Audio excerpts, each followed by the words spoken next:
بارکہ سے میں نے جو حصہ پڑھنے کا شرف حاصل کیا ہے، خالق کائنات نے اپنے قرآن پاک، قرآن مجید، فرقان حمید میں ارشاد فرمایا، انما یعمر مساجد اللہ من آمن باللہ والیوم الآخر۔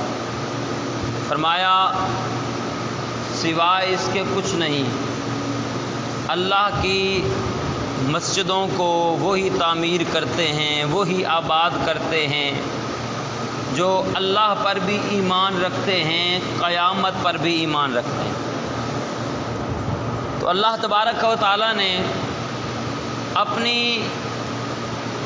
مسجدوں، اپنے گھر کی بنانے والے، اس کو آباد کرنے والے، تعمیر کرنے والوں کی جو نشانی بتائی ہے، اور انہیں جو اللہ تبارک و تعالی نے انعام عطا فرمایا ہے، وہ انعام کیا ہے کہ اور کوئی بنا ہی نہیں سکتا، بنائے گا ہی وہی جو مومن بھی ہے، اللہ پر ایمان بھی رکھتا ہے اور قیامت کے اوپر بھی مانتا ہے۔ اور یقیناً قیامت کے اوپر جو ایمان رکھنے والا ہے، گویا کہ اللہ یہ سمجھانا چاہتا ہے کہ اے اللہ کے گھروں کو بنانے والوں، تمہیں مبارک ہو، تمہارا جب بھی خاتمہ ہوگا ایمان کے اوپر ہی ہوگا۔ تو حضرات محترم، اس سے یہ مراد نہیں کہ بس پوری مسجد ہی بنا دے، یہ مراد نہیں۔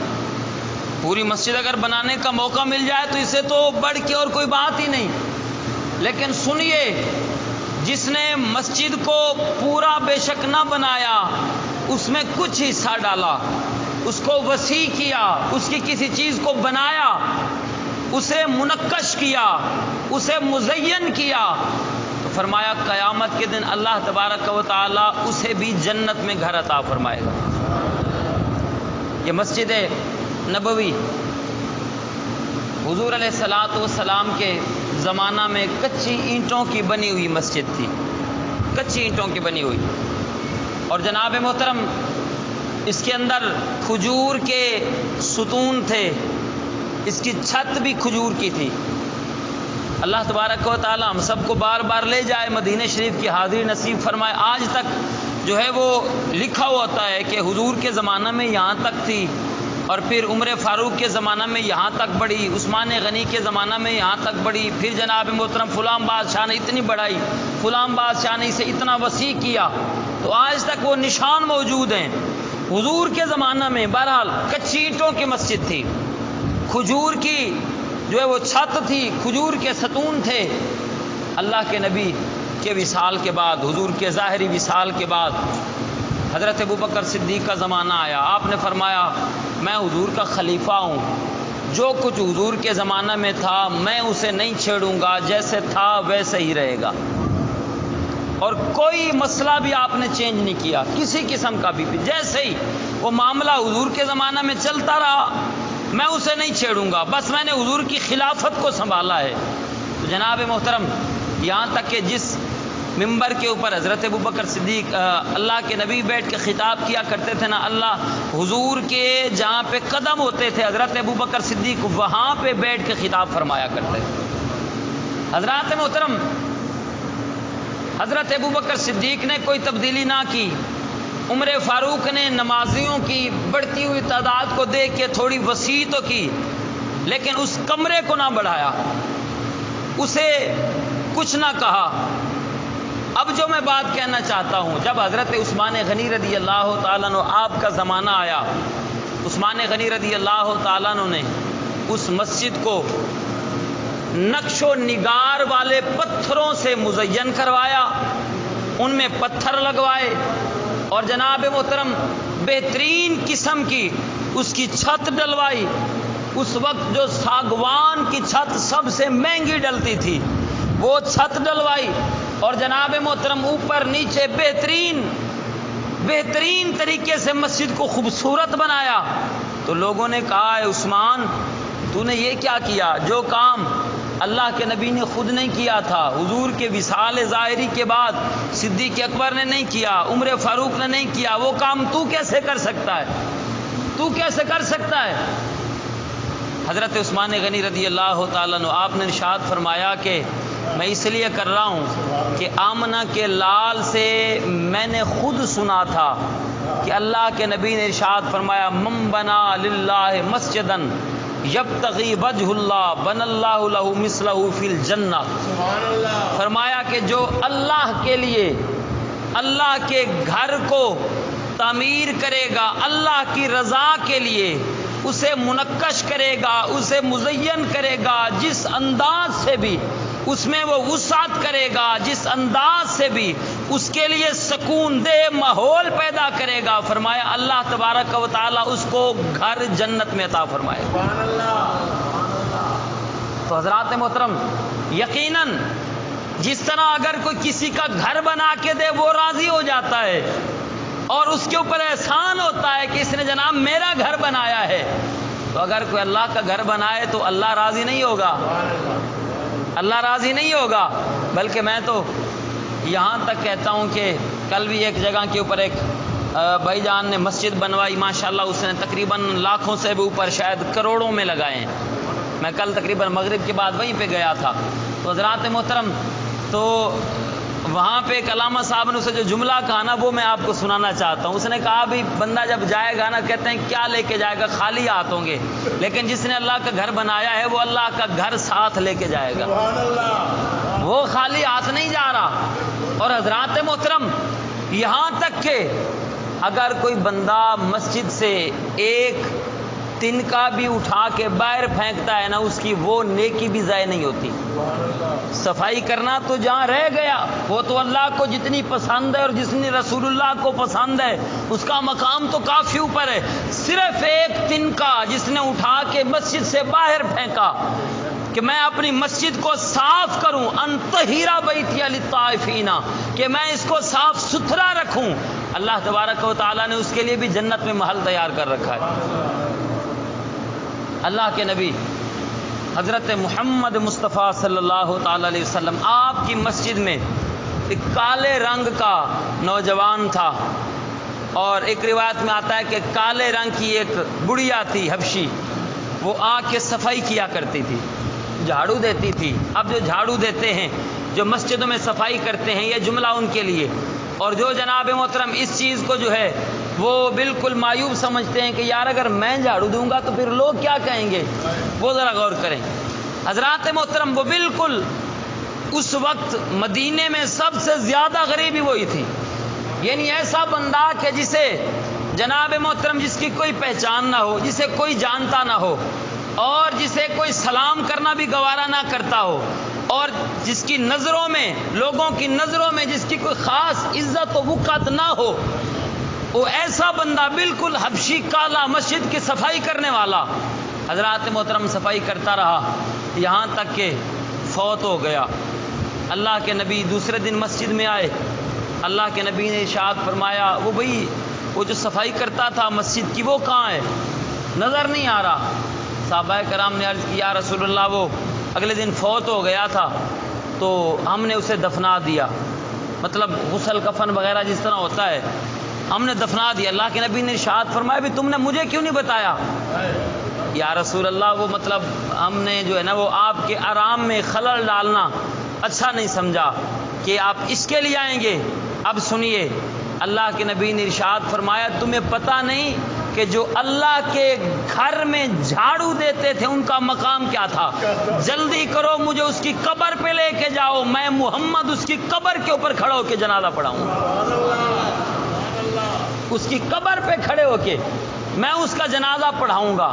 تو حضرات محترم، یقیناً جو مسجد کی صفائی کرتا ہے، جو مسجد کا ادب کرتا ہے، جو مسجد کا احترام کرتا ہے، اللہ تبارک و تعالیٰ اسے اتنی فضیلت عطا فرماتا ہے کہ آمنہ کے لال نے اس کی قبر کے اوپر کھڑے ہو کے اس کا جنازہ پڑھایا، قبر کے اوپر. اور سنیے، اپنے گھر میں نماز پڑھنا یا اپنی دکان کے اوپر نماز پڑھنا، اپنے ڈیرے کے اوپر نماز پڑھنا، بعض حضرات کہتے ہیں یار بس چھوڑو ہے تو نماز پڑھنی، ابھی صبح کا وقت ہے، مسجد میں کیا جائیں گے، بس نیند سے اٹھے فوراً وضو کیا نماز پڑھی. اللہ کے نبی نے ارشاد فرمایا جو وضو گھر سے چل کے وضو کر کے گھر سے چل کے مسجد کی طرف آتا ہے، اللہ ہر قدم کے بدلے اس کے گناہوں کو معاف فرما دیتا ہے۔ اب جو گھر پہ نماز پڑھا اسے یہ تو سعادت نہیں مل رہی نا، اس کے گناہ تو معاف نہیں ہو رہے، ظاہر ہے اس نے تو وہیں پہ وضو کیا، وہیں پہ نماز پڑھی، اور فرمایا آگے سنیے، اللہ ہر قدم کے بدلے اس کے درجات کو بلند فرماتا ہے۔ درجات کہاں پہ بلند ہوتے ہیں؟ جنت میں۔ تو گویا جو مسجد کی طرف وضو کر کے گھر سے آ رہا ہے، اللہ تبارک و تعالیٰ اسے جنت بھی عطا فرمائے گا، جنت کے درجات بھی عطا فرمائے گا۔ اور حضرات محترم فرمایا پھر جب وہ مسجد میں آ جاتا ہے نا، آ کے اب جماعت کا انتظار کرتا ہے، تو وہ یہ نہ سمجھے کہ انتظار کر رہا ہے، اللہ تبارک و تعالیٰ اس کے نامہ اعمال میں اسی وقت سے جو ہے وہ نماز میں پڑھنا، نماز میں بیٹھنا اللہ تعالیٰ لکھ دیتا ہے۔ اور آگے سنیے، فرمایا جو بندہ پھر نماز پڑھنے کے بعد اپنی جگہ پہ بیٹھا رہے، اپنی جگہ پہ، یہ ذرا خاص طور پہ پکی نمازی، جو پکے نمازی ہیں وہ ذرا غور کریں، نماز پڑھتے ہیں فوراً اپنی جگہوں کو چھوڑ دیتے ہیں، یا آگے آ کے بیٹھ گئے یا پیچھے ہو گئے۔ سنیے، آمنہ کے لال نے ارشاد فرمایا، جس بندے نے نماز پڑھی اپنی جگہ کے اوپر ویسے ہی بیٹھا رہا، فرمایا یہاں تک کہ اس نے اپنے وضو کو نہ توڑا، اپنی جگہ سے وہ نہ ہٹا، اپنی نماز کی جگہ سے نہ ہٹا، تو اللہ تبارک و تعالیٰ کے فرشتے اس کے لیے ہاتھ اٹھا لیتے ہیں، اللہم اغفرہ، اللہم ارحمہ، اللہ اس پر رحم فرما، اے اللہ اس کو بخش دے۔ جتنی دیر وہ بندہ بیٹھا رہتا ہے فرشتے اس کے لیے دعا کرتے رہتے ہیں، فرشتے اس وقت تک ہاتھ نیچے کرتے ہی نہیں جب تک کہ اس بندے کا وضو نہ ٹوٹے یا وہ بندہ اٹھ کے نہ چلا جائے۔ تو حضرات محترم، ہم تھوڑے سے اپنی ٹانگوں کو سکون دینے کے لیے یا تھوڑی سی ہوا کی خاطر ہم نے اپنی جگہوں کو چھوڑ دیا، تو دیکھیے اب فرشتوں نے اس کے لیے دعا کرنا بھی چھوڑ دیا۔ تو جتنی بندہ نیکی میں سختی برداشت کرے گا، اللہ تبارک و تعالیٰ اسے اتنا زیادہ اجر عطا فرمائے گا، اتنا زیادہ اللہ تبارک و تعالیٰ اسے اجر عطا فرمائے گا۔ اور آمنہ کے لال نے ارشاد فرمایا، اب اجر کتنا ہے اور مسجد میں بیٹھنا کتنا ہے اور کرنا کیا ہے؟ اللہ کے نبی نے ارشاد فرمایا اے لوگو، جب جنت کے باغ سے گزرا کرو تو کچھ میوے بھی چن لیا کرو، کچھ میوے بھی چن لیا کرو۔ عرض کی یا رسول اللہ، یہ جنت کا باغ کیا ہے؟ جنت تو مرنے کے بعد ملے گی اور باغات بھی ادھر ہی ہوں گے، میوے بھی ادھر ہی ہوں گے۔ سنیے، اللہ کے نبی نے ارشاد فرمایا، نہیں، اللہ کا گھر یہ مسجد ہیں، اللہ کا باغ ہیں، یہ اللہ کا باغ ہیں۔ جب کوئی اس میں آ جاتا ہے تو وہ یہ نہ سمجھے کہ میں بس ویسے ہی رسمی طور پہ آیا ہوں، نہیں، اللہ نے اسے دعوت دی ہے، وہ اللہ کے گھر، اللہ کے باغ میں آیا بیٹھا ہے، وہ اللہ کا مہمان بن کے آیا بیٹھا ہے۔ اور جب کوئی مہمان آتا ہے بندہ کوشش کرتا ہے حد الامکان اس کو اس طریقے سے سکون دے کہ وہ راضی ہو جائے۔ تو جناب محترم، جب ہم اللہ کے مہمان بن کے آئیں گے تو اللہ تبارک و تعالیٰ بھی ہم پہ راضی ہو جائے گا، اللہ بھی ہم پہ راضی ہو جائے گا۔ حضرات محترم، مزید آگے سنیے، آج یقیناً جمعہ کا دن ہے۔ اب جمعہ میں ہماری کوشش یہ ہوتی ہے کہ ہم اس وقت آئیں بس جب خطبہ شروع ہو، اس وقت آئیں۔ اچھا، اگر کوئی کہے نا کہ جناب فلاں جگہ کے اوپر بندہ جا کے جمعہ پڑھے، جو سب سے پہلے جائے گا نا اسے 5 کلو گوشت ملے گا، میرے خیال میں تقریباً کافی حضرات جو ہے وہ جائیں گے، چلو یار اگلے جمعے یہاں پہ پڑھ لیں گے، ابھی تو جا کے گوشت لے آئیں۔ یعنی یہ ایک ہے نا سوچ۔ تو آئیے ذرا آمنہ کے لال نے ہمیں کیا دیا ہے اور اللہ تبارک و تعالیٰ نے ہمیں کیا دیا ہے۔ اللہ کے نبی نے ارشاد فرمایا، جو سب سے پہلے مسجد میں جمعہ کے دن آئے، سب سے پہلے اللہ تبارک و تعالیٰ اسے 5 کلو نہیں، 5 من نہیں، پورے اونٹ کی قربانی کا ثواب عطا فرماتا، پورے اونٹ کی قربانی کا ثواب۔ اور جناب محترم، جو دوسرے نمبر پہ آئے اللہ تبارک و تعالیٰ اسے گائے کی قربانی کا ثواب عطا فرماتا ہے۔ کیا ہم کبھی اس طرف گئے؟ ہم تو یہ دیکھتے ہیں یار فلاں بندہ 400 کا ریٹ دے رہا ہے، فلاں 450 دے رہا ہے، گوشت تو ایک ہی ہے نا، چلو 400 والے سے جا کے لیتے ہیں، کچھ نہ کچھ فائدہ ہو۔ یار دنیا کے 50 روپے کے فائدے کی خاطر تو نے جو ہے وہ 1 میل کا سفر کیا، لیکن آخرت کے اونٹ اور پوری گائے کے فائدے کی خاطر تو 4 قدم بھی نہیں چل سکتا۔ اور فرمایا پھر جو تیسرے نمبر پہ آتا ہے، اللہ تبارک و تعالی اسے دمبے کی قربانی کرنے کا ثواب عطا فرماتا ہے۔ میں آج آپ کو مسجد کے فضائل بتا رہا ہوں۔ جناب محترم فرمایا جو چوتھے نمبر پہ آتا ہے، اللہ تبارک و تعالیٰ اسے مرغی کا ثواب عطا فرماتا ہے۔ جو 5ویں نمبر پہ آتا ہے اسے انڈے کا ثواب عطا فرماتا ہے۔ فرمایا پھر جب خطبہ شروع ہو جاتا ہے نا، اب فرشتے وہ لپیٹ کے آ کے نماز میں شامل ہو جاتے ہیں۔ اب بس جو آتا رہے گا وہ اس ثواب میں نہیں آتا کہ جو ثواب اللہ نے عطا فرمانا ہوتا ہے۔ آگے سنیے حضرات محترم، بعض حضرات آخر میں آتے ہیں، ان کی کوشش ہوتی ہے کہ ہم پہلی صف میں جائیں، آخر میں کوشش ہوتی ہے پہلی صف میں جائیں۔ سنیے اللہ کے نبی نے ارشاد فرمایا کہ جو جمعہ کے دن لوگوں کی گردنوں کو پھلانگ کے آگے جا رہا ہے نا، لوگوں کے کندھوں کو پھلانگ کے آگے جا رہا ہے، فرمایا وہ ممبر کے قریب نہیں جا رہا، محراب کے قریب نہیں جا رہا، بلکہ وہ جہنم کے قریب جا رہا ہے۔ اچھا، اور اس کا ذمہ وار کون ہے؟ وہ تو چلو گناہگار ہوا، اس کا ذمہ وار کون ہے؟ ایک بندہ بیٹھا ہے، دوسرا جگہ چھوڑ کے بیٹھے گا، اب ظاہر ہے درمیان میں جگہ پڑی ہے، پچھلا بندہ آ کے دیکھے گا، کوشش کرے گا خالی جگہ کو میں جا کے پر کروں۔ تو کوشش کریں، سب سے زیادہ ثواب جو امام کے پیچھے ہوتا ہے اسے 100 نماز کا ثواب ملتا ہے۔ سنیے 100 نماز کا ثواب، اور جناب محترم ایسے پھر اس کے جو دائیں طرف ہوتا ہے 75 نماز کا ثواب، جو بائیں طرف ہوتا ہے 50 نماز کا ثواب، اس کے پیچھے جو جتنا قریب ہوگا اتنا ثواب۔ اور اگر جگہ کو بندہ چھوڑ دے نا، مثال کے طور پہ ایک صف چھوڑ دی پھر پیچھے بنا دی، اس طرح نماز ہوتی نہیں۔ بعض حضرات تو سردیوں میں ایسے کرتے ہیں کہ مطلب اوپر کھڑے ہو گئے، بے شک پیچھے یعنی نہیں ہے تو نہیں ہے، بھائی کیا ہے، ہو جائے گی، نہیں ہوگی، یار یہ کوئی دین ہے؟ یہ کوئی ایمان ہے؟ تو جناب محترم اگر یہی دین ایمان ہے تو پھر اللہ تبارک و تعالیٰ اس کی عبادت کو قبول ہی نہیں کرتا۔ بلکہ امام غزالی رحمۃ اللہ تعالی علیہ آپ ارشاد فرماتے ہیں کہ غفلت کی عبادت کرنے والے پہ اللہ کی لعنت برستی ہے۔ جو غفلت میں ہے ٹھیک ہے بھی آگے تو آگے، نہیں آئے تو نہیں آئے، اللہ کی لعنت برستی ہے۔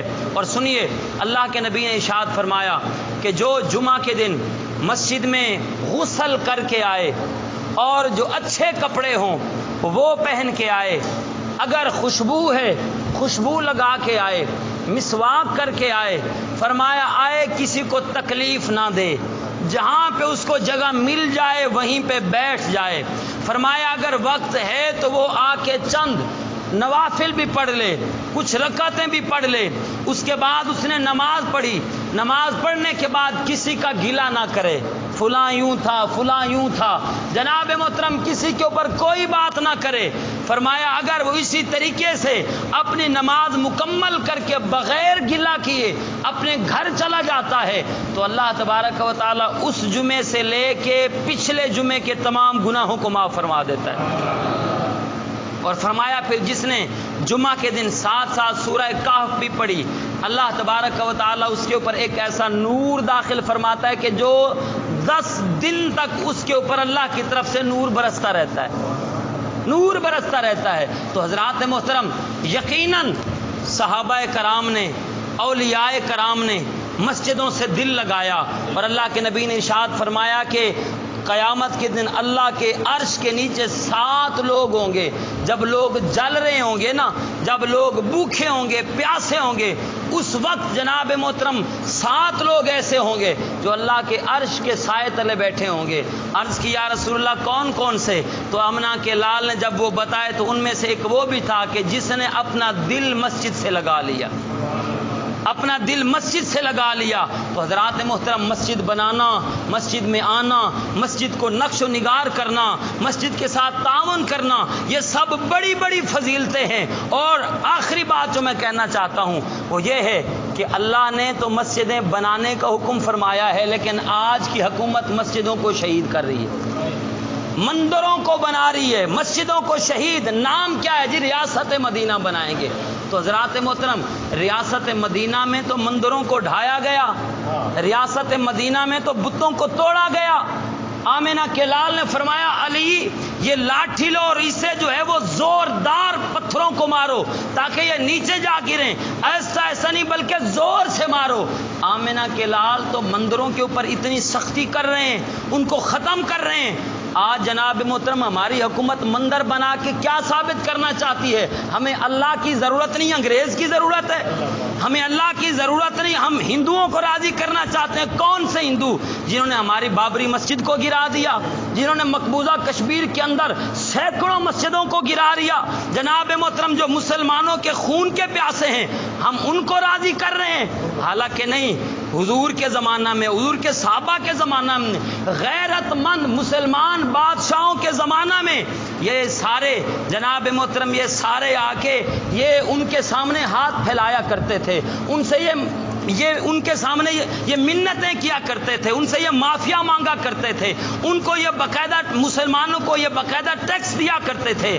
آج ہمارے حکمران اتنے بزدل ہو گئے کہ صرف انگریزوں کو راضی کرنے کے لیے پوری سڑک کے اوپر جناب یہ سڑک کے اوپر صرف اقلیتوں کے یہ ادارے ہوں گے، کوئی کسی کا ادارہ ہوگا، کوئی کسی کا مطلب یہ کلیسا ہوگا، کوئی کسی کا یہ مندر ہوگا۔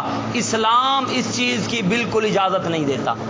اسلام اس چیز کی، آپ نے جس کو ووٹ دیا آپ اسے کہیں کہ یار ہم نے تجھے اس لیے تو ووٹ نہیں دیا کہ تم مندریں بنا، کہ تم مندر بنا کے مطلب یہ پیش کر۔ تو حضرات محترم تو وہ لوگ بھی گنہگار ہوں گے۔ حضور کا فرمان ہے کہ جو کسی ظالم کی سپورٹ کرتا ہے قیامت کے دن اسی ظالم کے ساتھ اٹھایا جائے گا۔ لہذا حضرات توبہ کریں یا ان تک اپنی بات کو پہنچائیں کہ اگر ہمارا ووٹ تم تک پہنچ سکتا ہے تو ہماری آواز بھی تم تک پہنچ سکتی ہے۔ یہ ملک مندروں کے لیے نہیں بنا، یہ ملک کس لیے بنا ہے؟ پاکستان کا مطلب کیا؟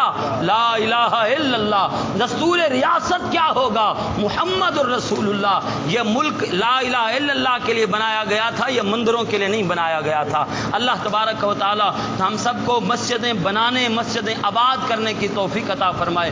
آمین ثم آمین۔